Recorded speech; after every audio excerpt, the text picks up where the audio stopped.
Marcus. So happy to be sitting in on your presentation, and I'm thinking about being with you on the trip. I so appreciated our one-on-one time.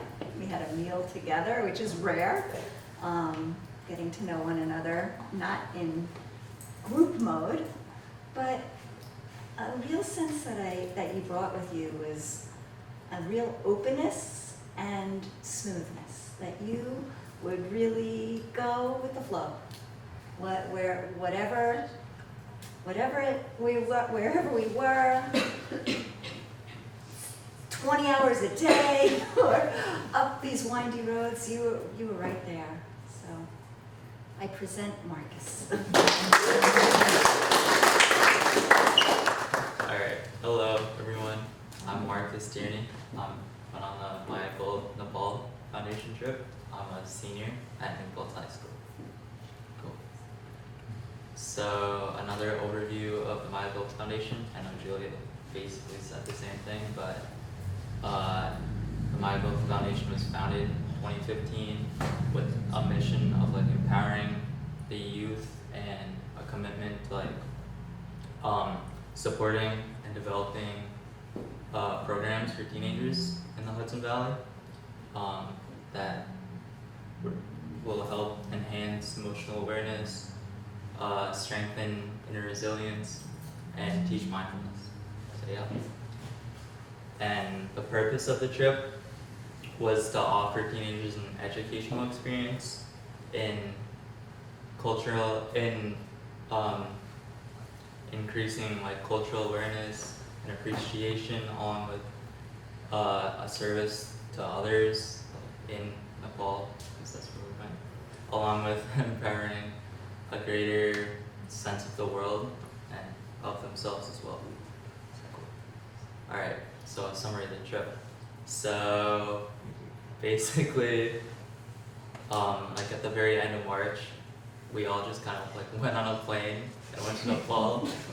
I mean, we had like meetings beforehand, but like I didn't really know any of the other teenagers besides Harper very well, so that was interesting. But by the end of the trip, I definitely knew all of them a lot better. It was good. But anyway, in the trip, it was really like packed. We kind of just like every day we'd be doing something different. We'd be eating like lunch and dinner out away from the guest house, and we'd just be going to like monasteries and temples or sightseeing. We went to like the US Embassy in Nepal, which is an interesting experience, and yeah, it's good. We mostly stayed in Kathmandu, but a couple times, Kathmandu is like the main city.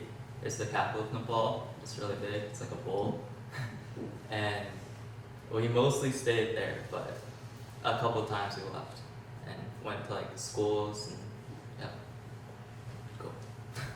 So my presentation is on remittance and the Nepali economy. I forgot to mention that. Anyway, so what is remittance? A lot of people don't know what it is.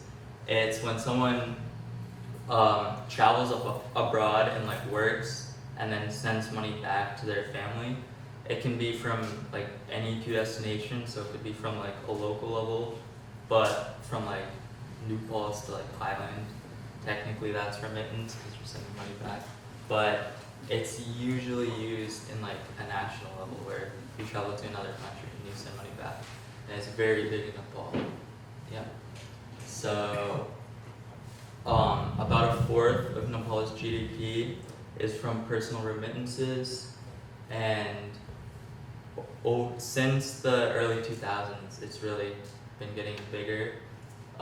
It doubled, the amount of labor migration permits doubled from 2008 to 2013. And the top 5 countries people send money back from are the US, India, Saudi Arabia, Malaysia, and Qatar, which is kind of important because we live in the US. And about half of Nepalese households have at least one family member who's like done remittances. Yeah. So causes of remittance are mostly due to like a lack of job opportunity in Nepal, because Nepal is very highly dependent on both agriculture and tourism. Those are the two like main jobs. And if you're educated, you might want to get a better job than agriculture or tourism. There's not much variety. And on top of that, Nepal is kind of unable to capitalize on their natural resources. A lot of countries have this issue, but Nepal is struggling a lot with this. Nepal is also pretty small too, so they don't have that many natural resources. It's like a small country landlocked in between India and China. And yeah, and then also Nepal has a lot of government corruption, because like from the 1990s to like 2006, there was this big Maoist communist revolution, and it ended with a peace treaty between the government and the Maoist people. But so Nepal transitioned from like a monarchy to a democratic republic, but when they transitioned, the Maoist party like had in the treaty they like signed, the Maoist people were allowed to like partake in the government, so they have kind of like a section of the government. So there's a lot of corruption surrounding that area. And a positive kind of remittance is that extreme poverty has decreased from 75% to 25% in the last 15 years. And extreme poverty is when someone makes like less than 20 cents a day, so it's not a lot of money. So yeah. Uses of remittance. So over like 75% of remittances are actually just used for like daily consumption, which just goes to show that remittances aren't the most effective way of making money for the family. It's kind of like a cycle, because if you're not really saving the money, you're just kind of stuck in a cycle of using like the little money you have from remittances instead of just getting a job that will pay better. And yeah. So some issues with remittance, the causes were kind of issues. These are just like straight up issues. The migration process in Nepal is very harsh. When we were in Nepal, I talked to some of the HCC teams that we were like hanging out with, as the other two people mentioned, and a lot of them like tried to leave the country and couldn't. I had one like person who tried to leave on a tourist visa for like a school field trip, and it was declined, so they couldn't go on the field trip. It's very hard to leave the country, and a lot of people actually end up just doing it illegally, which causes a lot more problems. So on top of that, there's family relations, which is a big issue. If like a family member is just always staying in another country, just never seeing their family, it's pretty tough on the family. And also for the educated youth and just educated people of Nepal, they mostly just end up leaving and not even doing remittances, and just like getting better job opportunities in other countries, which is tough.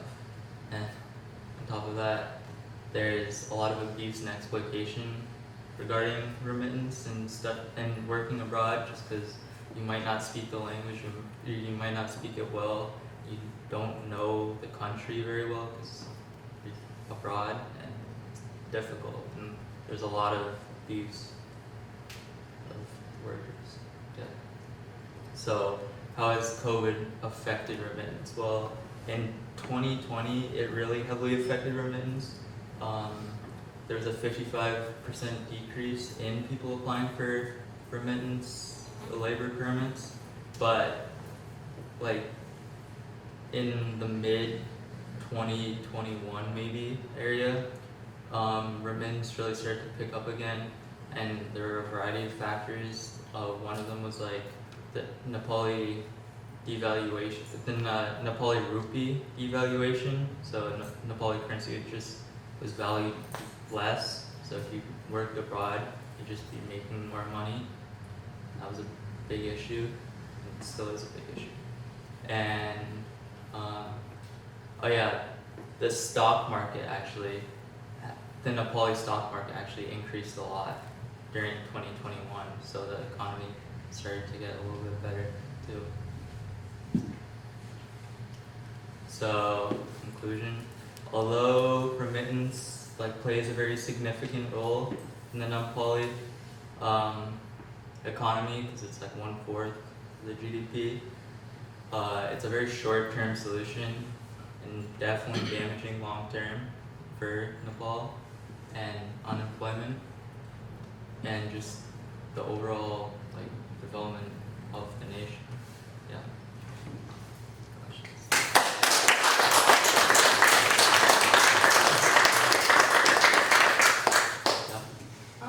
So as you said before, you didn't know everybody too well. How did it feel for you going from a place where you knew most people and it was easy to be around, and then hopping on a plane far away from all of that into a place where you didn't know as much stuff? It felt pretty weird. I remember just getting off the plane. We were kind of in the dark for 30 hours because that's how long it took for us to get from our airport to the Nepal airport.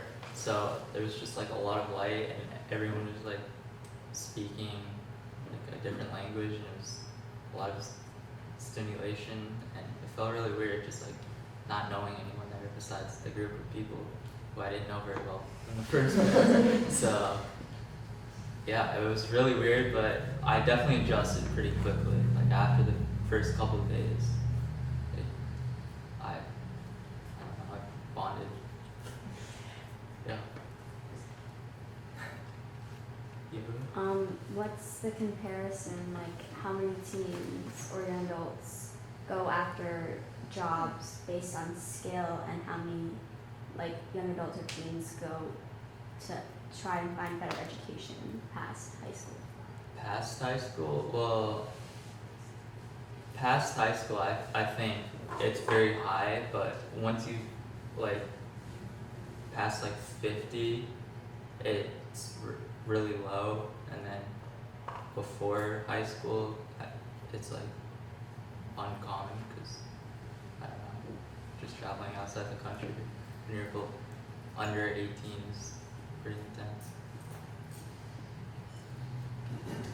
Yeah. I know you guys visited the U.S. Embassy. It almost seems like they're caught in this vicious cycle where the educated people are leaving and the uneducated people are left behind living in poverty. Did any of the people in the U.S. Embassy offer a way that they can try to end that cycle? Honestly,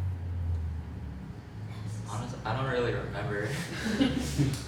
They talked about a variety of things. They talked about what they do. It was mostly, or not mostly, but I feel a lot of it was just about us.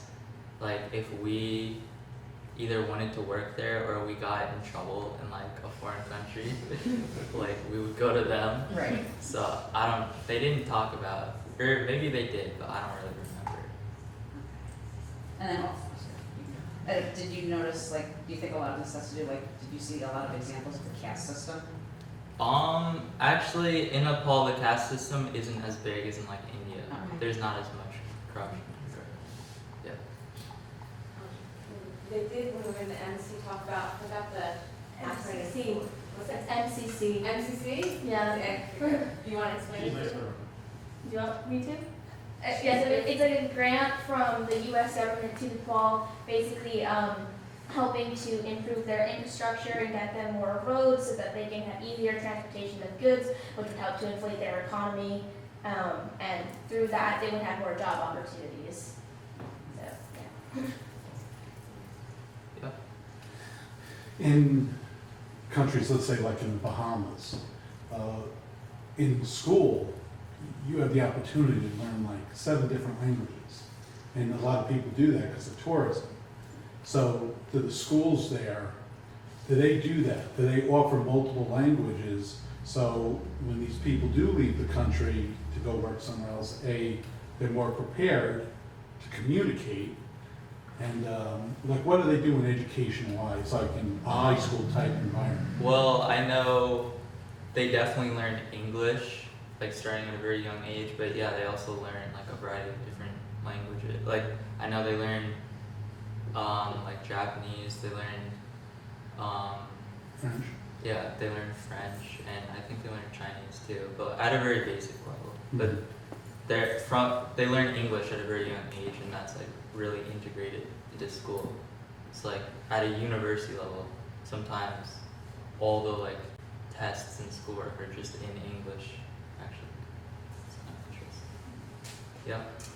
I want to say that I just learned a lot from you, like that a lot of the information about remittances we didn't cover and explore and learn about so directly when we were there. I have an observation that I want to share about how I responded to something, and then I just want to ask you, Marcus, how you feel about it, considering you've done so much research in this area. I remember when our nurse, Nari, told me, where I heard that she was going to be coming to the U.S., but I brought it up to her, and I was curious. I heard you're going to be coming to the U.S., and I didn't really know the details, but she shared with me, and she shared that she was going to be working actually in a hospital in New York City. And I felt in my body, like my first response was, it was one of your bullet points that like Nepal is losing the educated people. It's like, Nari is such a gift. She's so wise and has so many skills, and she's working in a perinatal intensive care unit. My first reaction, and it's my judgment, is like, but Nepal needs you. I didn't say that to her. Maybe she'll be listening to this on YouTube. But then she said that in part it really is because of, she didn't use the word remittances, but to support her family at home. And things shifted for me. I still feel a little, and this is my Western mind, like, oh, that almost feels too bad. So I'm wondering from you, like even with the Nari story, or with anybody's story, of the 25% of the national income, where are you landing? I think it's more on like the government's fault. Like, I think if you want to make more money and just like leave because you have to support your family, you should definitely do that. And I think the government should try and like make more job opportunities that you can stay. But if you're unable to stay and you need to support your family, I think it's definitely valid. Thank you. Can I ask another question with that? Do you feel the money that's being sent to Nepal in this fashion, is it raising the standard of life for those people, or is it just helping them maintain a standard? I think it's just helping them maintain a standard. So is the government benefiting more from this money rather than the people? Maybe. You know what I mean? Because Yeah. the money has to be spent on something. Is it spent on taxes? Is it spent on housing, or, So I just wonder if like the government's getting a little fatter on it, but it's not really helping people that much. Yeah, it's definitely just like maintaining where the people are at. It's not like helping them that Mhm. much, but if they didn't have that money, it'd be like extremely difficult. Like the statistic where extreme poverty decreased, but I also know the government has also like reduced taxes from remittances, because there used to be a lot of taxes to just send money to Nepal from another country, but that's slowly been reduced. So I think the government's supporting it, because it definitely is like helping the government too. Yeah. Yeah. But Oh, Barry, do people have to work out their own remittances, or is there organizations that, like employment agencies, that help them get, There are definitely agencies, you know, but placed in different countries? yeah, there are definitely agencies, but I know a lot of people just like actually just send money back and then exchange it for like Nepali rupees in Nepal. So yeah, it's like a mixture of both agencies and just like sending like money in like an envelope. Like, Rather than for like Western Union or something Yeah. like that, or. Why are they not taking advantage of their natural resources, and why are they not then, putting people to work, having some sort of, social services, and is it simply, I think there's just- is it corruption or is it chaos? I think it's chaos mostly. Like the government's very disorganized. Yeah, just a lot of chaos. I mean, Nepal is a very new country comparatively to like most. I don't remember exactly when it was founded, but it was pretty recently, and they're just developing. Like it takes time, and because of the like Maoist revolution and war, it definitely backtracked a lot and created a lot of chaos. I think that's why they're not taking advantage. Do you think that there's this whole thing about some third world countries where, you say, well, they have nothing, but they're happy, because of their spiritual life and their values. Do you think that sort of acceptance of whatever is dealt them has some sort of negative effect on their, takes away any sort of, mindset of upward mobility or improving themselves, like they'll accept anything? Or, No. I don't know if I'm processing that right, stating that right. Not really. No, I don't think most people have that mindset in Nepal. I think most people like want Nepal to grow as a country. I know like the HCC teens I talked to, a lot like in 2019, like before that, the electricity was just like cut out for hours at a time. Like it's difficult, and they definitely just want. They don't want anything. They want like organized, more organization, I guess. I don't feel like they have that mindset where they're just grateful for anything.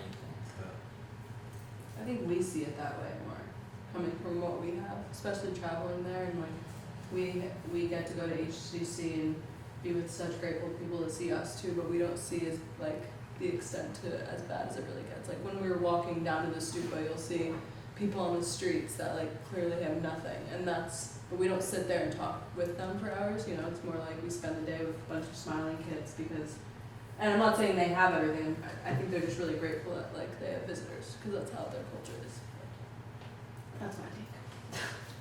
I also think that they see what they don't have. They know what it's like here in America. They're part of social media. They watch movies from here in America. They see stuff. They know what it's like.